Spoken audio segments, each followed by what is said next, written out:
বগুড়ার শেরপুরে শিক্ষার্থীদের সঙ্গে পুলিশের সংঘর্ষ, আহত অর্ধশতাধিক।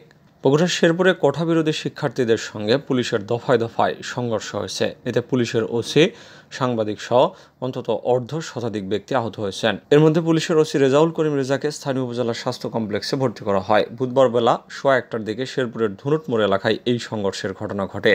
পরে পুলিশ বেশ কয়েক রাউন্ড রাবার বুলেট ও টিয়ার শেল ছুড়ে আন্দোলনকারীদের ছত্রভঙ্গ করে দেয়। কিন্তু কোঠাবিরোধী শিক্ষার্থীরা উপজেলার বিভিন্ন মোড়ে মোড়ে অবস্থান নিয়ে মহাসড়ক অবরোধের চেষ্টা চালাচ্ছে। এতে করে শেরপুর জুড়ে থমথমে অবস্থা বিরাজ করছে। আতঙ্কে মার্কেট সহ সব ধরনের ব্যবসা প্রতিষ্ঠান বন্ধ করে দিয়েছেন দোকানিরা।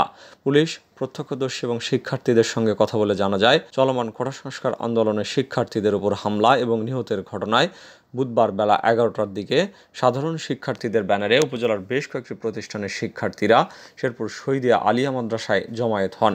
এরপর বিক্ষোভ মিছিল বের করেন তারা। মিছিলটি শহরের গুরুত্বপূর্ণ শহর। এভাবে প্রায় 3 ঘন্টা ধরে চলে তাদের এই কর্মসূচি। এ সময় পুরো শহরটি কোঠা আন্দোলনকারীদের দখলে চলে যায়। এক পর্যায়ে আন্দোলনকারীরা বেলা 1:15টার দিকে মহাসড়ক দখল নিয়ে বিক্ষোভ শুরু করলে পুলিশ তাদের মহাসড়ক থেকে সরে যেতে বলেন। এ নিয়ে উভয় পক্ষের মধ্যে বাকবিতণ্ডা এবং সংঘর্ষ শুরু হয়। পরে পুলিশ আন্দোলনকারীদের ছত্রভঙ্গ করতে কয়েক রাউন্ড রাবার বুলেট এবং টিয়ার শেল নিক্ষেপ করে। প্রতিবাদে ছাত্ররাও পুলিশকে লক্ষ্য করে ইট পাটকেল নিক্ষেপ করে। এতে শেরপুর থানার ওসি রেজাউল করিম, দৈনিক কালের কণ্ঠের সাংবাদিক আয়ুব আলী, জাহিদিন, সাংবাদিক আব্দুল হান্নান রোকন, সাংবাদিক ওমর ফারুক সহ অন্তত অর্ধশতাধিক আহত হন। জানতে চাইলে উপজেলা নির্বাহী কর্মকর্তা মোহাম্মদ সুমন জিহাদি এ প্রসঙ্গে বলেন, আন্দোলনকারীরা মহাসড়ক অবরোধ করে যানবাহন ভাঙচুরের চেষ্টা চালালে পুলিশ তাদের ছত্রভঙ্গ করে দিয়েছে।